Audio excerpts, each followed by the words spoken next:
My name is Runs with Thunder, and I am Penateka Comanche, one of the people, the Numunu, the lords of the southern plains, who once rode across an empire of grass that stretched from the Arkansas River to the Rio Grande, from the cross timbers of Texas to the mountains of New Mexico. Before I tell you of fire and blood and vengeance, before I speak of the great raid that burned across Texas like a prairie fire driven by a demon wind, before I describe the 500 warriors who united under one purpose and left a trail of destruction that the Tejanos would never forget, I must tell you about the day they murdered my family in a place of peace, under a flag of truce, in a council house in the Tejano town they called San Antonio. I must tell you about the day my world ended and my life became a single burning purpose: revenge. I must tell you about the world we lived in before that day, so that you can understand what was taken from us, what we were fighting to preserve, and why the rage that consumed us was so deep and so terrible that it could only be answered with fire and blood. I was born in the year the white men called 1823, in a camp along the clear fork of the Brazos River, in the heart of Comancheria, the vast empire of grassland and sky that belonged to the people. It was a world so different from what exists today that it might as well have been another planet, another universe entirely. The grass grew as high as a horse's belly, waving in the endless wind like a green ocean that turned golden in the autumn and brown in the winter. The sky was so vast and so blue that it seemed to have no end, stretching from horizon to horizon, without a single mark of human habitation, without a fence or a building or a road to break its perfect emptiness. The buffalo moved across this land in herds so large that they darkened the plains for miles, their hooves drumming a thunder that you could feel in your chest, their numbers so great that it seemed impossible they could ever be diminished, let alone destroyed. My father was named Broken Lance, a warrior of great reputation who had counted coup more than 50 times and had stolen horses from the Mexicans, the Tejanos, the Apaches, the Osage, and the Kiowa before we made peace with them. He was a man of medium height, but extraordinary strength, with arms like iron from years of drawing the powerful bows that we used, with legs that could grip a horse for hours without tiring, with eyes that could spot movement on the horizon that other men could not see. His face was weathered and scarred from years of sun and wind and battle, but when he smiled, which was often, his whole face transformed, and you could see the joy and the humor that lived in his heart. He had earned his name in a battle with the Apaches when he was a young man, when his lance had broken against an enemy shield, but he had continued fighting with the splintered shaft, using it as a club to beat his opponent into submission. It was a story he told often, always with a self-deprecating humor that made people laugh, because among the Comanche, a man who boasted too much was considered foolish, but a man who could laugh at himself was considered wise. My mother was Prairie Flower, a woman whose beauty was spoken of in many camps, whose skill with quillwork and beadwork was admired by all, whose voice when she sang could make grown men weep with longing for something they could not name. She was the daughter of a chief, a woman of high status, and my father had given many horses for the right to marry her, had proven himself worthy through his courage and his generosity. She was not just beautiful, but also wise, a woman who knew the old stories and the old ways, who could read the signs in nature that told when the buffalo would come, when the weather would change, when danger was approaching. She taught the young girls of our band how to tan hides and make clothing, how to gather the wild plants that could be eaten or used as medicine, how to set up a lodge so that it would stand firm in the strongest wind and stay warm in the coldest winter. She was the heart of our family, the center around which everything else revolved, and my father loved her with a devotion that was obvious to everyone who saw them together. I had 2 younger sisters, Morning Dove and Laughing Water, girls with bright eyes and quick smiles who followed me everywhere and made my life both joyful and exasperating in the way that younger sisters do. Morning Dove was 8 winters old when she died, a serious child who was always asking questions, always wanting to know why things were the way they were, always watching and learning. She had already begun to learn the skills she would need as a woman, helping our mother with the cooking and the hide tanning, learning to sew and to make the beautiful decorations that adorned our clothing and our lodge. Laughing Water was 6 winters old, and she lived up to her name, always laughing. always finding joy in everything, always dancing and singing and making everyone around her smile. She was the light of our family, the one who could make my father laugh even when he was tired and worried, the one who could make my mother forget her troubles with a simple hug and a giggle. We were a family and we were happy, and we lived in a world that was ours, a world where the buffalo were endless, where the grass stretched to the horizon in every direction, where the sky was so vast and blue that it seemed to swallow you whole. We lived in a lodge made of buffalo hides, stretched over wooden poles, a structure that could be taken down and packed onto horses in less than an hour, that could be set up again just as quickly, that was perfectly designed for the nomadic life we led. Inside the lodge, there was a fire pit in the center, and the smoke rose through an opening at the top that could be adjusted with poles to control the draft. Our beds were made of buffalo robes laid over willow frames, soft and warm, and our possessions were few but precious. My father's weapons and shields, my mother's tools for working hides and sewing, the parfleches decorated with geometric designs that held our dried meat and pemmican, the medicine bundle that contained sacred objects that connected us to the spirits. The Comanche were not one tribe, but many bands, each with its own territory, its own chiefs, its own customs, though we all spoke the same language and shared the same culture. The Pennateca, my band, were known as the honey eaters, because we lived in the southern part of Comancheria, where the bees made their hives in the trees and we could harvest their honey. We ranged across the lands that the whites now call Central Texas, from the hill country to the plains, following the buffalo herds, raiding into Mexico, trading with the Comancheros, who brought us goods from Santa Fe. The other bands had their own territories, the Noconi to the north, the Cotzoteca to the west, the Yamparica in the far north near the Arkansas River, the Quahadi on the high plains, the most remote and most warlike of all the Comanche bands. We were the finest horsemen the world has ever known, and I say this not as a boast, but as a simple statement of fact that anyone who ever saw us ride would confirm.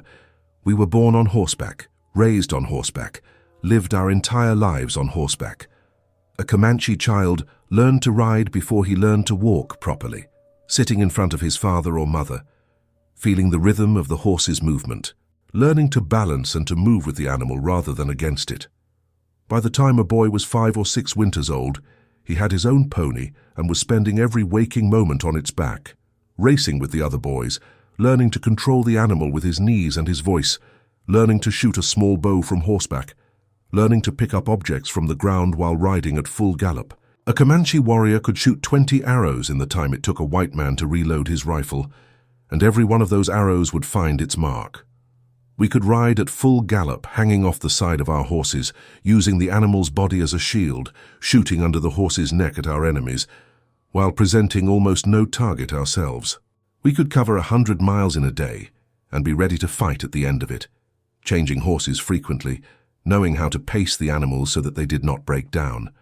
We could ride through country that other men considered impassable, could find water where there seemed to be none, could navigate by the stars and the sun and the shape of the land. Our horses were not just transportation, but partners, friends, extensions of our own bodies. A warrior's relationship with his warhorse was sacred, and many men loved their horses more than they loved anything except their families. We raided deep into Mexico, sometimes traveling 500 miles or more, striking at the haciendas and the towns, taking horses and mules and cattle, taking captives who would be adopted into our bands or traded back for ransom, taking silver and goods and weapons. We would strike like lightning and disappear like smoke, moving so fast that by the time the Mexicans organized a pursuit, we were already 100 miles away. The Mexicans feared us more than they feared anything else on earth, called us Los Comanches in voices filled with dread, built their towns with thick walls and watchtowers, but still we came, and still we took what we wanted, and there was nothing they could do to stop us. The Apaches feared us too, though they would never admit it. We had driven them out of the plains and into the mountains, had taken the lands that had once been theirs, had proven ourselves superior in battle and in horsemanship. The Kiowa and the Wichita respected us, and often rode with us on raids, recognizing that we were the dominant power on the southern plains. We were the most powerful people in a region that stretched for hundreds of thousands of square miles, and we knew it, and we were proud. But we were not arrogant, not in the way that the whites were arrogant. We knew that power could be lost, that fortunes could change, that the spirits could turn against you if you became too proud. We honored our enemies, respected their courage, even as we fought them, understood that today's victor could be tomorrow's victim. But we were not savages, no matter what the whites would later say, no matter how they would portray us in their books and their newspapers and their histories. We had our own laws, our own codes of honor, our own ways of living that had served us for generations, that had allowed us to thrive in a harsh land, that had created a society that was functional and stable and, in its own way, just. We valued courage above all things, but also generosity, honesty, and loyalty to family and band. A man who was brave but stingy was not respected, was considered to have a small heart, was not welcome in the councils of the chiefs. A man who lied or stole from his own people was shamed and cast out, forced to live alone, cut off from the support and protection of the band. A man who betrayed his comrades in battle was killed, because such betrayal endangered everyone. We loved our children fiercely, rarely punished them with violence, taught them by example and story rather than by force. Comanche children were allowed to explore, to make mistakes, to learn through experience. They were not beaten or yelled at, but guided gently, taught through stories that illustrated the consequences of bad behavior, praised lavishly when they did well. The result was children who were confident and independent, who learned quickly, who grew into adults who were self-reliant and capable. We honored our elders, cared for our sick and wounded, mourned our dead with a grief that was deep and genuine. When a warrior died, his wives would cut their hair and gash their arms and legs, would wail for days, would give away all their possessions in honor of the dead man. When a chief died, the entire band would mourn, and his favorite horse would be killed so that it could carry him in the spirit world. We had our ceremonies, our dances, our songs, our stories that connected us to the land and to the spirits and to each other. We believed in a creator spirit, in the power of the sun and the earth, in the spirits that lived in all things. We believed that dreams and visions could show us the future, could give us power, could connect us to the spirit world. A young man seeking his adult name would go alone to a high place and fast for days, praying for a vision, and the vision he received would guide him for the rest of his life, would give him his name, would show him his path. We had medicine men who could heal the sick, who could speak to the spirits, who could make powerful medicine that would protect warriors in battle or bring success in the hunt. We were a people, a nation, and we had a right to exist, to live as we chose, to defend our land and our way of life. This is what the whites never understood, never accepted. They saw us as obstacles, as savages, as problems to be solved, rather than as human beings with our own culture, our own history, our own right to the land we had lived on for generations. They could not conceive that we might have a valid claim to the plains, that we might have our own way of life that was just as legitimate as theirs, that we might prefer our freedom and our nomadic existence to their farms and their towns and their churches. They believed that their way was the only way, that their civilization was superior to our culture, that they had a right, even a duty, to take our land and force us to live as they lived. And when we resisted, when we fought back, when we defended what was ours, they called us savages and murderers and used our resistance as justification for their genocide. My childhood was filled with the things that make a Comanche boy's heart sing. I learned to ride almost before I could walk, sitting in front of my father on his war horse, a magnificent paint stallion named Windrunner, feeling the power of the animal beneath me, feeling the wind in my face, learning to move with the horse's rhythm, to become one with it. My father would hold me secure with one arm while controlling the horse with the other, and he would talk to me constantly, telling me about horses, about how to read their moods, about how to care for them, about how a warrior's life depended on his horse, and so the horse must be treated with respect and love. By the time I was 6 winters old, I had my own pony, a small paint mare that I named Swift Wind, and I spent every waking moment on her back. I raced with the other boys, and we would ride for miles across the plains, whooping and laughing, pretending to be great warriors on raids, playing games that taught us the skills we would need as men. We learned to shoot our small bows from horseback, aiming at targets we set up, at prairie dogs and rabbits, gradually improving our accuracy until we could hit a target the size of a man's hand while riding at full gallop. We learned to rope, throwing loops at posts and bushes and eventually at calves and young horses, learning the timing and the technique that would allow us to catch an enemy or a runaway horse. We learned to fall from a horse without getting hurt, to roll and come up running, because every warrior fell sometimes and you had to know how to survive it.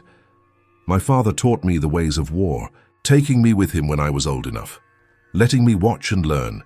He taught me how to read the land, how to use every fold and depression and clump of brush as cover, how to move across open ground without being seen by staying low and moving slowly, how to approach an enemy camp without alerting the dogs or the sentries. He taught me that a Comanche warrior's greatest weapons were speed, surprise, and the ability to endure hardship that would break other men. He taught me that courage was not the absence of fear, but the ability to act in spite of fear, to do what needed to be done, even when your heart was pounding and your hands were shaking and every instinct was telling you to run. He taught me how to track, how to read the signs that animals and men left on the ground. A bent blade of grass could tell you which direction someone had gone and how long ago.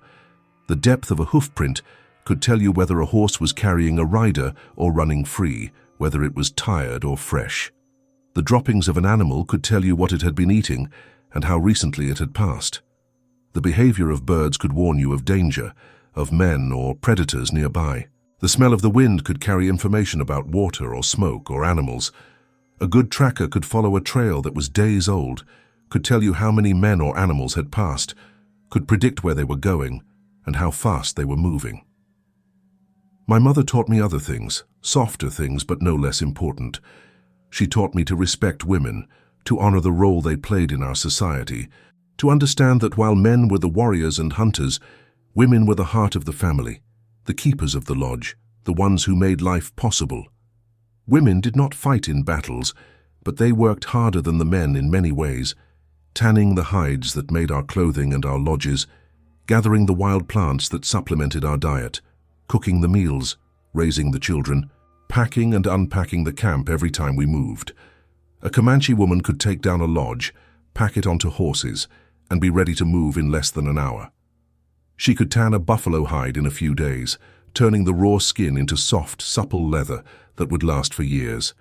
She could identify hundreds of different plants and know which ones were good to eat, which ones could be used as medicine, which ones were poisonous.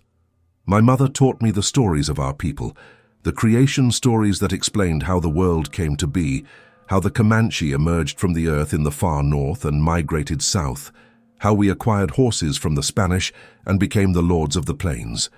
She taught me the hero stories, tales of great warriors and chiefs who had performed incredible deeds, who had shown courage and wisdom and generosity. She taught me the cautionary tales, stories of men who had been too proud or too greedy or too foolish, and who had paid terrible prices for their failings. These stories were not just entertainment, but education, teaching us how to live, how to behave, what values to hold, what mistakes to avoid.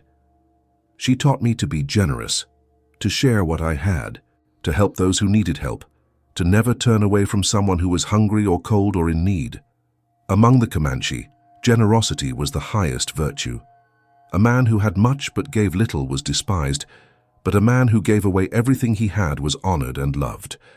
When a warrior returned from a successful raid with many horses, he would give most of them away to those who needed them, to widows and orphans, to young men who were just starting out, to anyone who asked.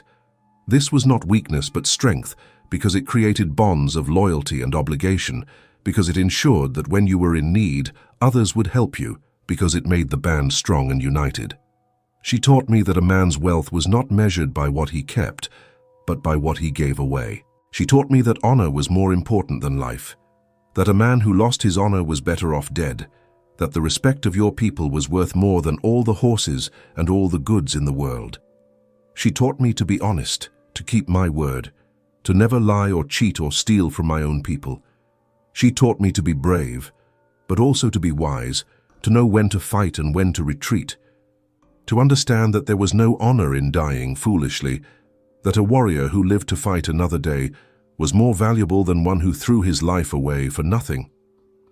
I was 17 winters old in the spring of 1840, on the edge of manhood, eager to prove myself, to go on my first real raid, to count coup and steal horses and earn the right to be called a warrior. I had been on small raids before, had helped steal horses from the Tejanos, had participated in skirmishes with the Apaches, but I had not yet done anything that would earn me a name, that would make people speak of me with respect. I was impatient, eager, full of the confidence and arrogance of youth. I believed that I was invincible, that I would live forever, that I would become a great warrior, whose deeds would be remembered for generations. I had no idea that my life was about to change forever, that the world I knew was about to end, that I was about to lose everything that mattered to me. But before that could happen, before I could begin my life as a man, the world changed. The Tejanos, the white settlers who had taken Texas from Mexico and made it their own republic, had been pushing into our territory for years, building their ranches and farms on land that was ours, killing our buffalo, driving us back. There had been raids and counter-raids, killings on both sides, a low-level war that had been going on for as long as I could remember. We would raid their settlements, take their horses, kill their men, take their women and children captive.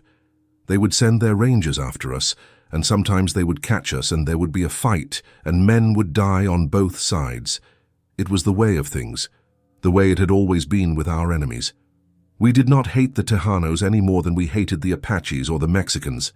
They were enemies, and we fought them, but we also respected them when they showed courage, and we were willing to make peace if the terms were acceptable.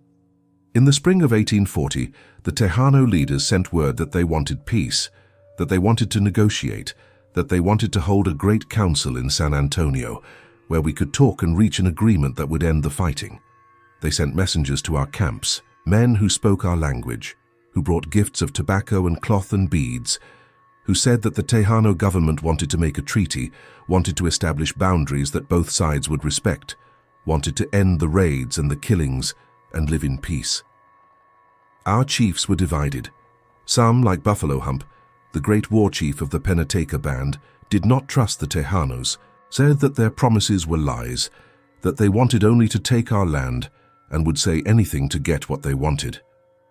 Buffalo Hump was a man of perhaps 50 winters, with a face like carved stone and eyes that seemed to see into your soul. He had earned his name because of the large hump on his back, a deformity that would have made another man an object of pity or mockery, but which only seemed to add to his power and presence. He was a brilliant tactician, a fearless warrior, and a man who commanded absolute respect and obedience. But other chiefs, including my father and several other respected leaders and elders, believed that peace was worth pursuing, that the Tejanos were too numerous and too well-armed to fight forever, that perhaps we could reach an agreement that would allow us to keep our hunting grounds and our way of life. They pointed out that the Tejanos had defeated the Mexicans, had created their own nation, had shown that they were strong and determined. They argued that it was better to negotiate from a position of strength, while we still controlled most of our territory, than to wait until we were weaker and had less to bargain with. They believed that the Tejanos might be willing to recognize our rights to certain lands if we agreed to stop raiding their settlements, that a compromise was possible, that peace was better than endless war. The Tejanos had demanded that we return all the white captives we held, and our chiefs agreed to bring some of them to the council as a gesture of good faith. This was a complicated issue, because captives were held by individual families, not by the band as a whole, and each family had the right to decide what to do with their captives. Some captives had been adopted into Comanche families and were considered full members of the band, and they did not want to leave. Some captives had been with us for so long that they had forgotten their old lives and had become Comanche in every way except blood. But the chiefs gathered what captives they could, promising to bring more later if the negotiations went well, and they prepared to go to San Antonio. They gathered a delegation of more than 60 people, chiefs and warriors, and women and children, and they rode to San Antonio in March of 1840, carrying a white flag, coming in peace to negotiate. My father was part of that delegation, one of the respected warriors whose presence would show that the Comanche were serious about peace, that we were sending our best men to negotiate. My mother insisted on coming with him, as did my two sisters, because it was to be a peaceful council, a time of talking and feasting, and families often accompanied the men to such gatherings. It was considered safe, even honorable, to bring your family to a peace council because it showed that you trusted the other side, that you believed in the sanctity of the truce.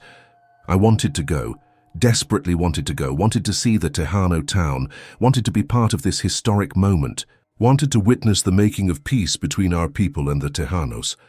But my father said no, that I should stay in the camp and help guard the women and children and elders who remained behind.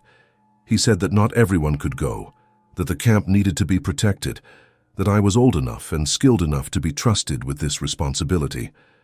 I argued with him, said that I was old enough to be part of the delegation, that I wanted to see San Antonio, that I wanted to be there when history was made. But he was firm, and his word was law, and I obeyed, though I was angry and disappointed. I remember the last thing he said to me, standing next to his horse, his hand on my shoulder, his eyes looking into mine. He said, "Stay alert, my son. Watch over the camp. I will return in 2 weeks, and then we will talk about your first real raid.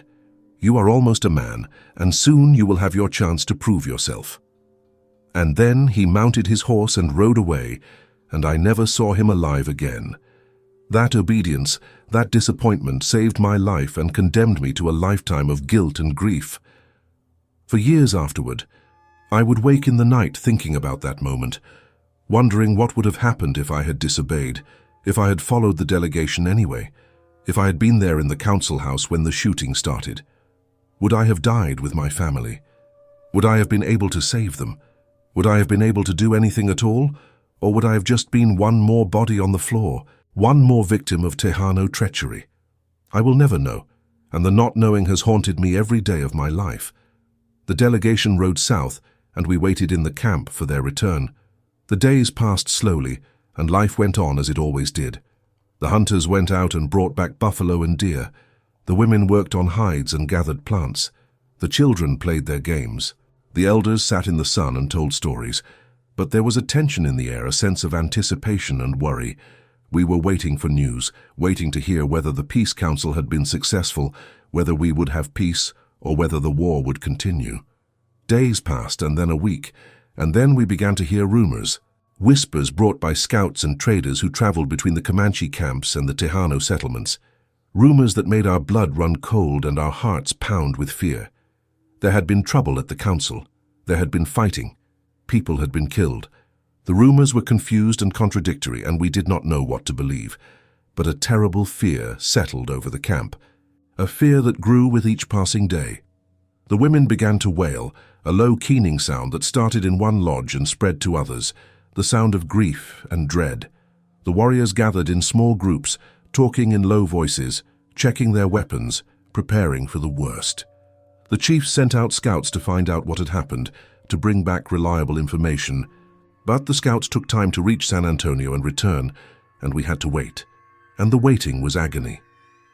And then, 2 weeks after the delegation had left, a lone rider came into camp, riding a horse that was nearly dead from exhaustion, its sides heaving, its head hanging low, foam dripping from its mouth. The rider was a young warrior named Rides Fast, who had been part of the delegation, and he was wounded, an arrow in his shoulder and a bullet grazed across his ribs, and his face was gray with pain and shock. He collapsed from his horse and was carried to the chief's lodge, and the medicine man was called to tend his wounds. We gathered outside the lodge, dozens of us, waiting to hear what he would say, dreading what we would hear but needing to know. When the medicine man had removed the arrow and bound the wounds and given Rides Fast water and a little food, the young warrior began to speak, his voice weak and halting, but his words clear enough that everyone could hear. The delegation had arrived in San Antonio and had been greeted by the Tejano leaders, who seemed friendly and welcoming. They had been taken to the council house, a large stone building in the center of the town, a place with thick walls and small windows, a place that should have been safe, but which became a trap. The Tejano leaders were there, along with many soldiers in their blue uniforms, armed with rifles and pistols. Our chiefs had presented the white captives they had brought, including a young girl named Matilda Lockhart, who had been held by one of the families for more than a year. The girl was in poor condition, thin and scarred, and the Tejanos were angry when they saw her, though she had been treated no worse than any Comanche captive would have been treated, and better than many. But the Tejanos were not satisfied. They demanded that all the captives be returned immediately, every single white person, held by any Comanche band, and they wanted them all brought to San Antonio right now, today, this moment. Our chiefs tried to explain that this was impossible, that the captives were held by different bands scattered across hundreds of miles of territory, that they did not have the authority to speak for all the Comanche, that it would take time to gather the captives, that they had brought what they could as a gesture of good faith and would bring more later if the negotiations went well. But the Tejanos would not listen. They said that our chiefs were lying, that they were stalling, that they had no intention of returning the captives, that they were playing games and wasting time.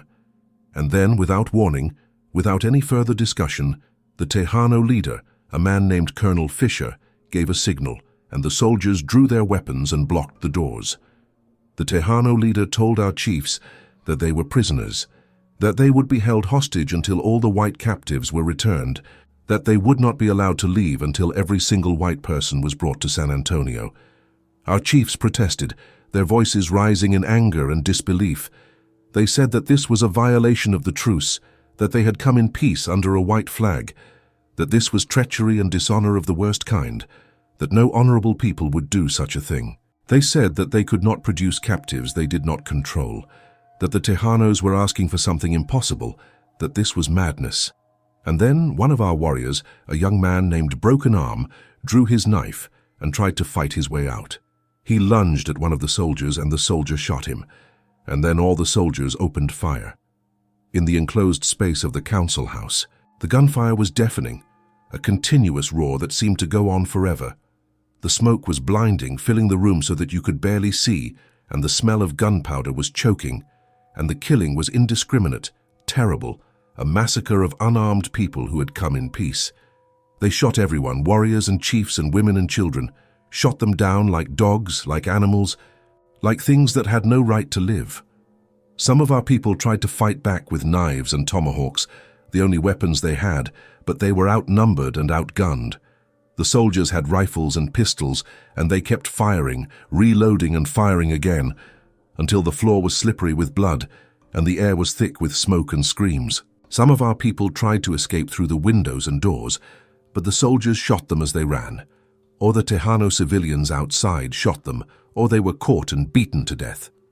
Women were shot while trying to shield their children with their bodies. Children were shot while crying for their mothers. Old men who could barely walk were shot where they stood. It was not a battle. It was not even a fight. It was a slaughter, a massacre, an act of treachery so vile and so dishonorable that it defied understanding.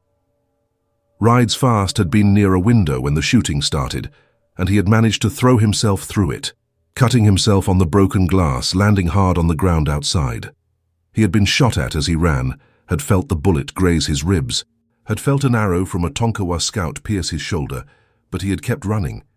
He had found a horse, had stolen it from a hitching post, and had ridden north, riding day and night without stopping, knowing that he had to bring word to the camps, that the people had to know what the Tejanos had done.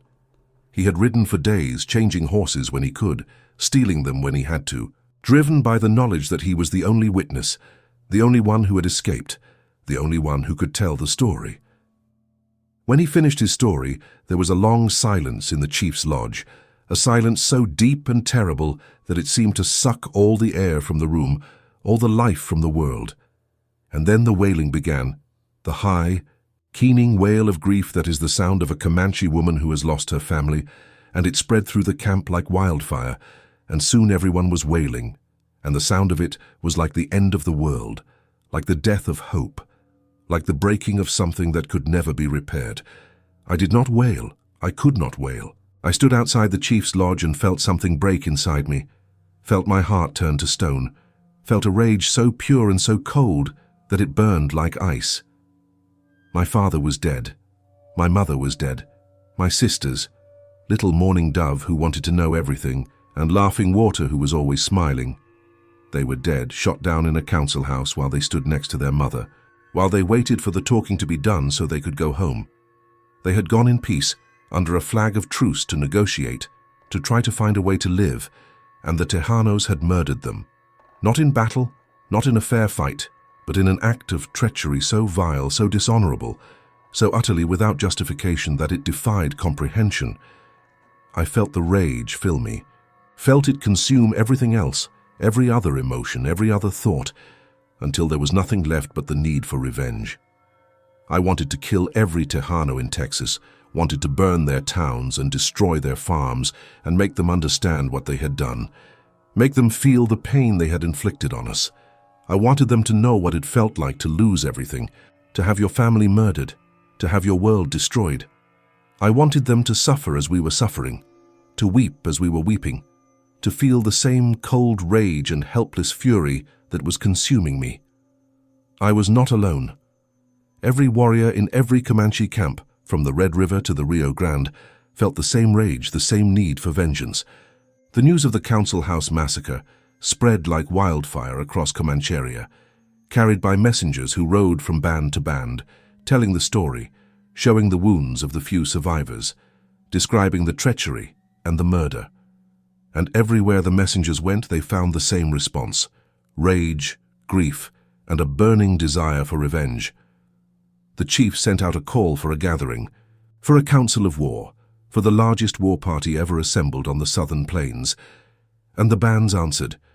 Warriors came from every corner of Comanche, riding for days to reach the gathering place on the Colorado River, bringing their best horses, their finest weapons, their strongest medicine. It was the largest war party ever assembled on the southern plains. More than 500 warriors, perhaps as many as 600, all mounted on the finest horses, all armed with lances and bows and rifles and war clubs, all painted for war, all burning with the same cold rage, all united by a single purpose: to make the Tejanos pay, to burn their towns, to kill their people, to destroy everything they had built, to make them understand that you cannot murder the Comanche in a place of peace and expect to live. There were Penateca warriors, my own band, men who had lost family members in the massacre. There were Noconi warriors from the north, fierce fighters known for their skill with the lance. There were Cotzoteca warriors from the west, men who raided deep into Mexico and feared nothing.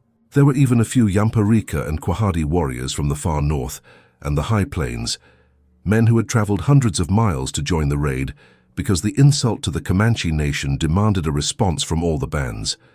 Buffalo Hump was chosen to lead the raid, and no one questioned the choice. He was the greatest war chief of the Penateca, a man who had proven himself in countless battles, a man who commanded absolute respect and obedience. He stood before the assembled warriors on a hot August day, the sun beating down on us, the air shimmering with heat, and he spoke in a voice that was low and hard, and carried to every man present. He said that we would ride into the heart of Texas, that we would strike at the towns along the coast, that we would burn and kill and take everything of value, that we would show the Tejanos what it meant to betray the Comanche. He said that this would not be a raid for horses or captives, though we would take those as well. This would be a raid for revenge, a raid to make the Tejanos weep, a raid that they would remember for generations, a raid that would be spoken of with fear and awe for as long as men told stories. He said that we would ride hard and fast, that we would strike before they could organize a defense, that we would be like a storm that comes out of nowhere and destroys everything in its path and then disappears before anyone can respond. He said that we would show no mercy, because no mercy had been shown to our people in the council house. He said that we would kill every Tejano we found, would burn every building, would take everything of value, and destroy what we could not carry. He said that some of us would die, that this was a dangerous undertaking, that we would be riding deep into enemy territory, that we would be outnumbered if the Tejanos managed to gather their forces. But he said that death in battle was honorable, that the spirits would welcome us as heroes, that it was better to die fighting than to live with the shame of not avenging our murdered families. And then he raised his lance high above his head and let out a war cry that was answered by 500 voices, a sound so loud and so terrible that it seemed to shake the earth itself, a sound that spoke of rage and grief and determination, a sound that promised death and destruction to anyone who stood in our way.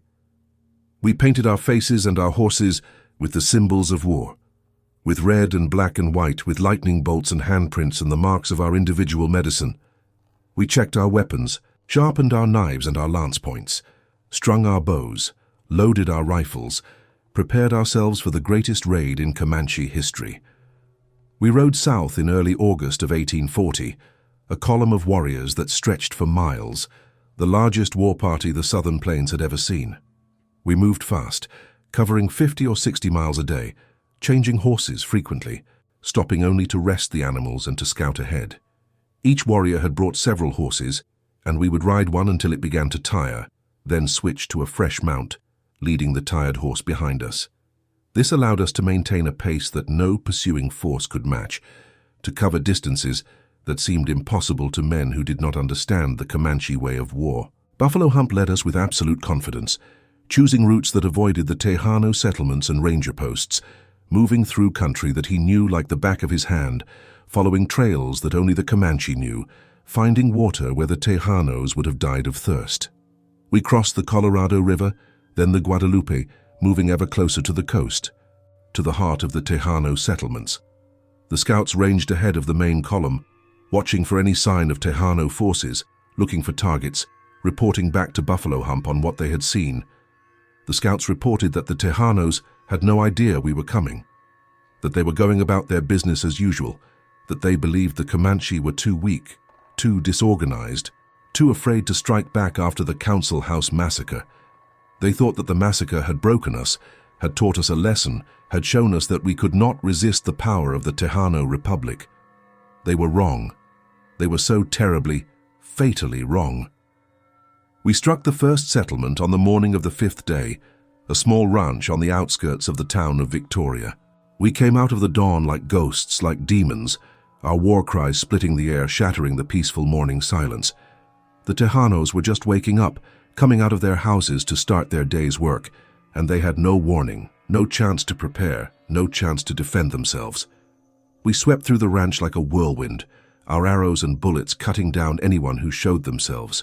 The men tried to fight back, grabbing their rifles, but we were too fast, too many. We killed them where they stood, shot them down before they could fire a shot, rode them down with our lances, crushed their skulls with our war clubs. We took the women and children captive, binding their hands, putting them on horses, adding them to the column. We would take them back to Comancheria, and they would replace the people we had lost, would become Comanche, would learn our language and our ways. This was our custom, had always been our custom. Captives were not slaves, but potential members of the band, and many captives chose to stay with us, even when they had the chance to return to their own people, because they had come to love the freedom and the life we offered. We burned the buildings, set fire to the house and the barn and the outbuildings, watched them go up in flames, the smoke rising into the morning sky. We took the horses and cattle, added them to our herd, and moved on before anyone could respond. We hit another ranch and another, leaving a trail of smoke and death behind us. The Tejanos were caught completely by surprise, had no time to organize a defense, no time to do anything but die or run. Some fought back and we killed them. Some tried to hide, and we found them and killed them. Some tried to run, and we ran them down on our fast horses and killed them. We showed no mercy because no mercy had been shown to our people in the council house. We were not warriors engaged in honorable combat. We were instruments of vengeance, and we were pitiless. Every Tejano we killed was payment for our murdered families. Every building we burned was justice for the council house. Every horse we took was compensation for what had been taken from us. I killed my first Tejano during one of these raids, a man who came running out of his house with a rifle in his hands. I shot him with an arrow from my bow, and the arrow took him in the chest, punching through his shirt and burying itself to the feathers. He fell to his knees, a look of shock and pain on his face, and then he fell forward onto his face and did not move again. I felt a surge of savage satisfaction, a feeling that I had struck a blow for my family, that I had begun to balance the scales. But I also felt nothing, no pity, no remorse, no sense that I had done anything wrong. This man was a Tejano, and the Tejanos had murdered my family, and therefore he deserved to die. It was that simple, that clear, that uncomplicated. We reached the town of Victoria on the 6th day, and we fell upon it like a plague of locusts, like a force of nature, like the wrath of the spirits made manifest. Victoria was a substantial town, with perhaps 200 inhabitants, with stores and houses and a courthouse and a church, with streets and fences and all the trappings of Tejano civilization. The Tejanos tried to organize a defense when they saw us coming, barricading themselves in the stone buildings, firing at us from windows and rooftops, ringing the church bell to call for help. But we were too many and too fast and too determined. We surrounded the town, cutting off any escape, and then we attacked from all sides at once. We set fire to the wooden buildings, shooting flaming arrows onto the roofs, watching them catch and burn. We shot flaming arrows onto the roofs of the stone buildings, trying to drive the defenders out. We filled the air with arrows and bullets, a constant rain of death that made it impossible for the Tejanos to show themselves without being hit. The Tejanos fought bravely, I will give them that. They fired back from the windows, and some of our warriors fell, hit by their bullets. But they were outnumbered 10-1, and they were trapped, and they knew that they were going to die or be captured, and neither option was appealing. The battle for Victoria lasted most of the day, a fierce fight that raged through the streets and around the buildings. We killed perhaps 20 or 30 Tejanos, wounded many more, and took several captives, mostly women and children. We took everything of value from the stores and the houses, loaded it onto pack horses, took all the horses and mules and cattle we could find, and then we burned what we could not carry, set fire to the wooden buildings, watched the town go up in flames. The smoke from Victoria could be seen for 20 miles, a black column rising into the sky, a signal to every Tejano in Texas that the Comanche had come, that we were taking our revenge, that nowhere was safe, that the Council House massacre would not go unanswered.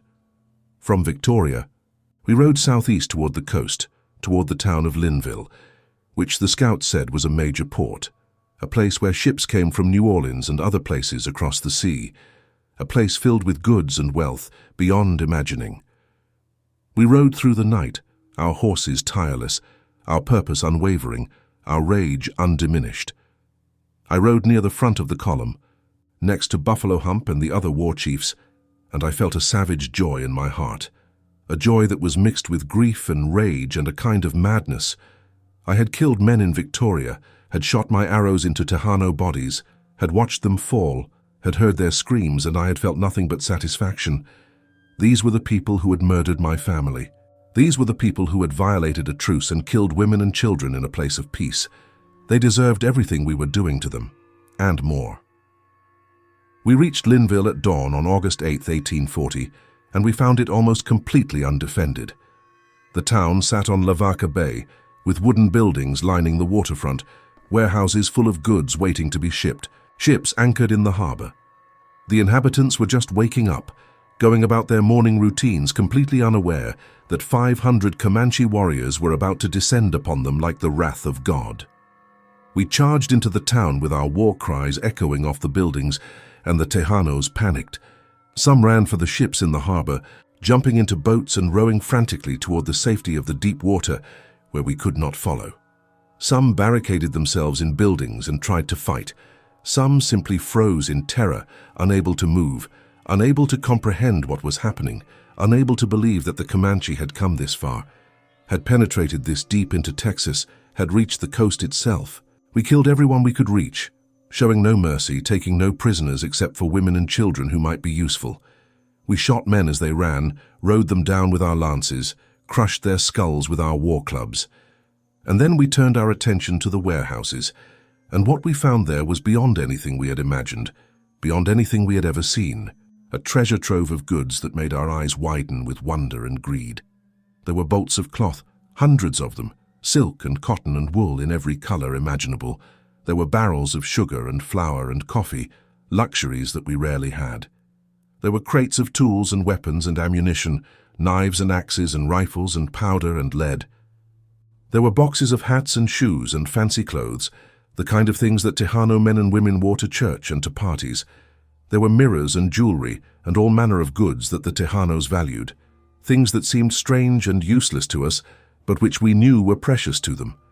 We took everything we could carry, loaded it onto pack horses and mules, and then, in a moment of savage humor, We dressed ourselves in the ridiculous clothes of the whites.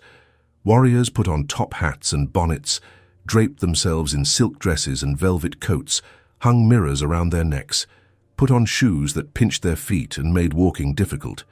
We turned ourselves into a grotesque parody of Tejano society, a mockery of their civilization, a statement that we found their ways absurd and laughable. And then we set fire to everything else. We burned the warehouses, burned the houses, burned the ships that were still tied to the docks. We turned Linville into an inferno, and we stood on the hills above the town and watched it burn. And we laughed and we sang victory songs. And we felt that we had struck a blow that the Tejanos would never forget. If you believe their story deserves to be heard, take a moment to support our channel with a like and subscribe. It ensures these forgotten histories are never truly lost. We left Linville loaded down with plunder, driving hundreds of horses and mules before us, our captives walking in a long line. Our warriors dressed in the absurd finery we had taken from the warehouses. We looked like a circus, like a mad carnival, but we were deadly serious. We had accomplished what we set out to do. We had burned 2 major towns, had killed dozens of Tejanos, had taken captives and plunder worth a fortune, had struck terror into the hearts of every settler in Texas. But we knew that the Tejanos would come after us, that they would gather their rangers and their militia and try to catch us before we could escape back to Comanche. Buffalo Hump ordered us to move fast, to head northwest toward the hill country, to put as much distance as possible between us and the coast. We rode hard for 3 days, and then the scouts brought word that a large force of Tejanos was following us, perhaps 200 rangers and militia, moving fast, trying to catch us before we could reach the safety of the plains. Buffalo Hump called a council of the war chiefs, and they debated what to do. Some wanted to keep running to avoid a fight to get the plunder and captives back to our camps. The plunder was valuable, and the captives would help replace the people we had lost, and there was no honor in risking everything in a battle we did not need to fight. But others, including Buffalo Hump himself, wanted to fight, wanted to show the Tejanos that we were not afraid of them, that we could defeat them in open battle just as we had defeated them in their towns. Buffalo Hump said that if we ran, the Tejanos would think we were cowards, would think that we feared them, would be emboldened to attack us again and again. But if we fought and won, they would learn to fear us, would think twice before pursuing a Comanche war party, would understand that there was a price to be paid for following us. In the end, Buffalo Hump decided that we would make a stand, that we would choose the ground and wait for the Tejanos to come to us, and that we would destroy them. We chose a place called Plum Creek, a stream that ran through a valley with hills on either side, a place where we could position warriors on the high ground and catch the Tejanos in a crossfire. We sent the plunder and the captives ahead, with a small guard of perhaps 100 warriors, and the rest of us, perhaps 400 warriors, prepared for battle. We painted our faces and our horses with fresh war paint, we checked our weapons, we sang our war songs, and prayed to the spirits for strength and victory. And then we waited, hidden in the hills, watching the trail, knowing that the Tejanos would come, knowing that they could not resist the chance to catch us and recover the plunder and the captives. The Tejanos came on the morning of August 12th, riding in a long column, confident and eager, believing that they had us trapped, that they would recover the plunder and the captives and punish us for our raid. They were led by a man named Felix Houston, a general in the Tejano militia, and they included some of the best rangers in Texas, men who were experienced Indian fighters, men who had fought the Comanche before and knew our tactics. But they did not know that we were waiting for them, did not know that we had chosen the ground, did not know that they were riding into a trap.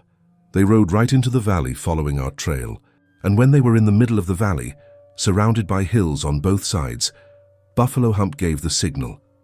We rose from our hiding places and attacked from both sides at once, pouring arrows and bullets into their column, our war cries echoing through the valley. The Tejanos tried to form a battle line, tried to organize a defense, but we were too fast, too mobile, too numerous.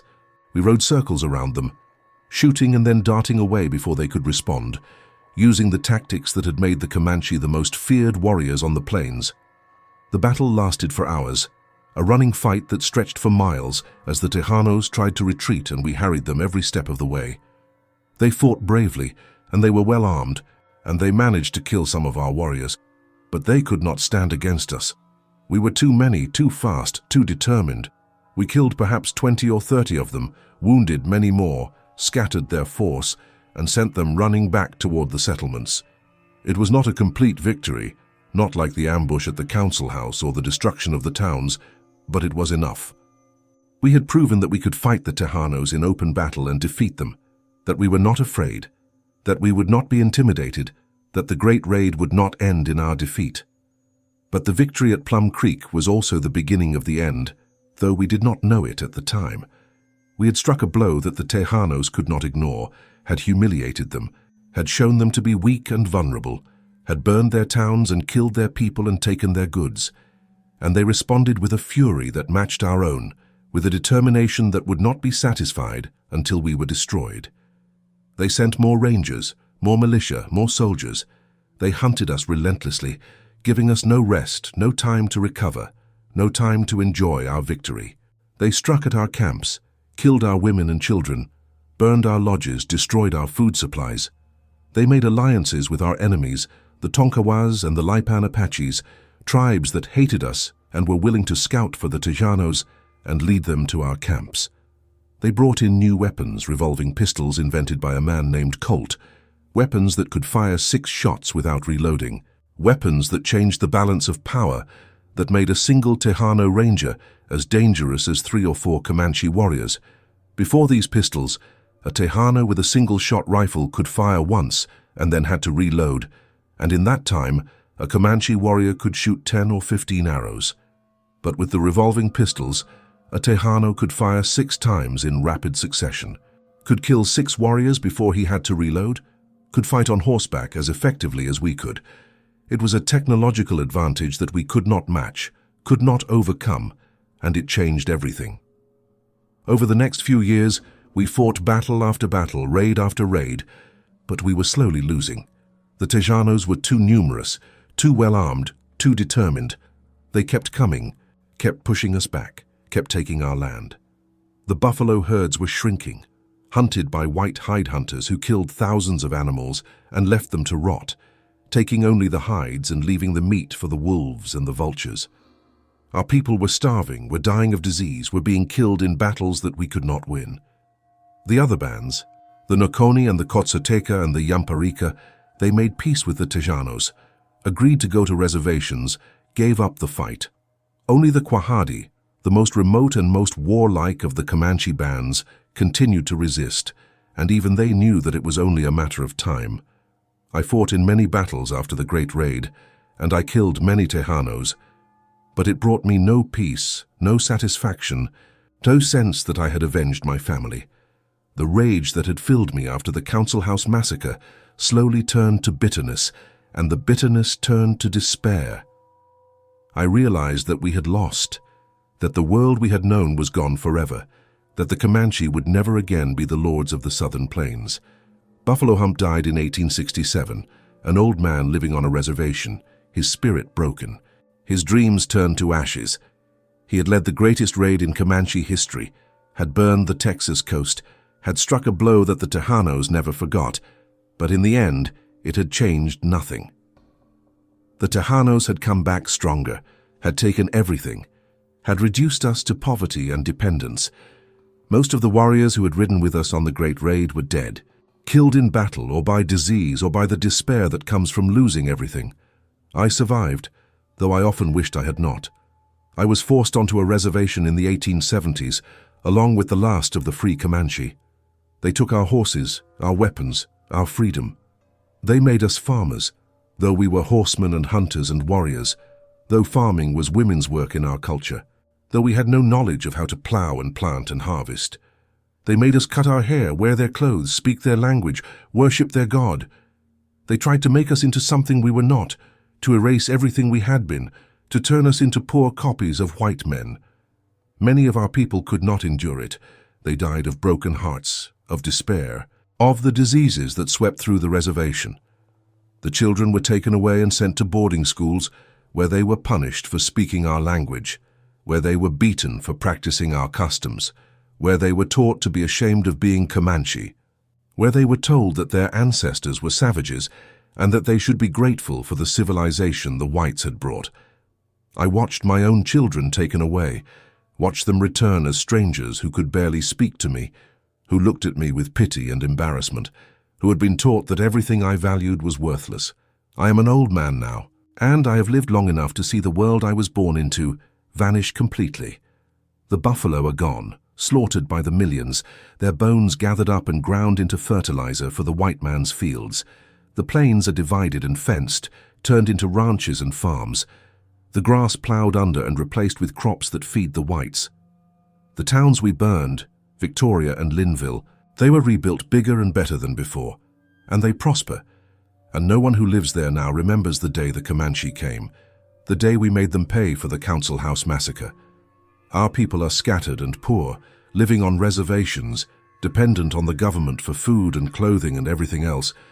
Our pride gone, our independence gone, our way of life gone. The young people do not speak the old language, do not know the old stories, do not understand what we were or what we lost. I think often of my father and my mother and my little sisters, of how they died in that council house, murdered while they stood under a flag of truce, killed for no reason, except that the Tejanos wanted our land and saw us as obstacles to be removed. I think of the Great Raid, of the 500 warriors who rode with Buffalo Hump, of the towns we burned and the Tejanos we killed, of the moment when we stood on the hills above Linville and watched it burn, and felt that we had struck a blow for justice, for revenge, for our murdered families. But I know now that it changed nothing. The Tejanos did not leave. They did not give up. They came back stronger and more determined, and they did not stop until they had taken everything, until we had nothing left, until we were defeated and broken and living on their charity. The Great Raid was the high point of Comanche power, the moment when we showed the world what we could do when we were united, when we were angry, when we were determined to make our enemies pay. But it was also the beginning of the end, because it made the Tejanos understand that they could never live in peace with us, that one side or the other had to be destroyed, and they had the numbers and the weapons and the will to ensure that it was us who were destroyed. We won the battles, but we lost the war. We burned their towns, but they took our world. I do not regret what we did. The Tejanos murdered our people in a place of peace, violated every code of honor that civilized people are supposed to follow, and we made them pay. We showed them that the Comanche were not weak, were not afraid, would not accept such treachery without response.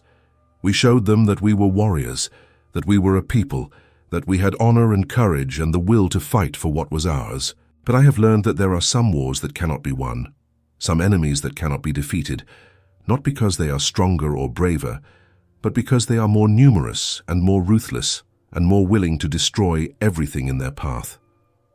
The whites have written their version of the Great Raid. They call it a massacre, an atrocity, an act of savagery committed by bloodthirsty Indians. They speak of the innocent people killed in Victoria and Linville, of the captives taken, of the destruction and the terror. But they do not speak of the Council House Massacre, of the chiefs and women and children murdered under a flag of truce. They do not speak of the broken promises, the stolen land, the systematic destruction of our way of life. They have made us the villains of their story, and they have made themselves the heroes, the brave pioneers who tamed the wild frontier and brought civilization to a savage land. But I was there. I know the truth. We were not savages. We were human beings defending our families, avenging our murdered loved ones, fighting for our right to exist.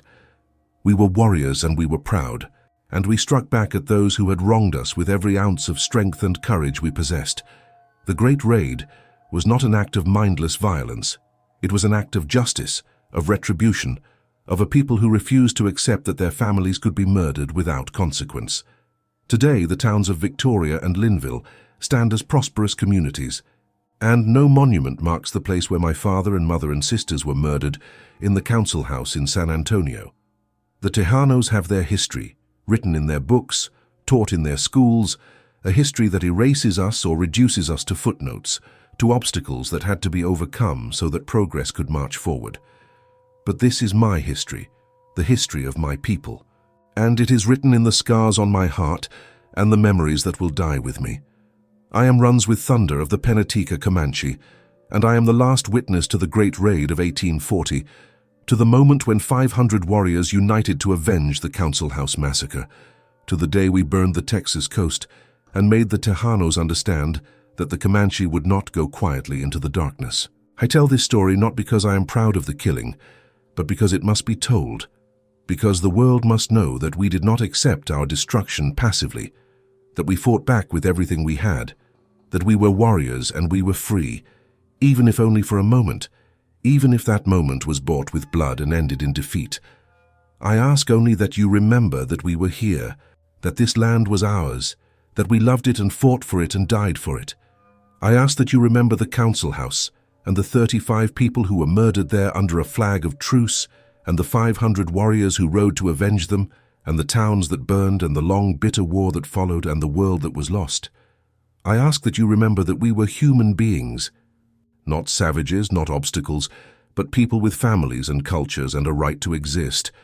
I ask that you remember, because if you do not remember, if you forget, then we truly are gone, and all the blood and all the suffering and all the fighting will have meant nothing at all. This was the story of Runs with Thunder of the Pennateca Comanche. These are the histories that are not written in the school books. If you were moved by this testament and believe these voices must be heard, please take a moment to honor their legacy. Like this video to help it reach others. Subscribe to Tribal Lore to ensure you don't miss another chapter of our shared past. And most importantly, leave a comment below. Tell us what part of this story resonated with you, or suggest a piece of history you believe we should uncover next. Your engagement is the fire that keeps these stories alive. Thank you for listening.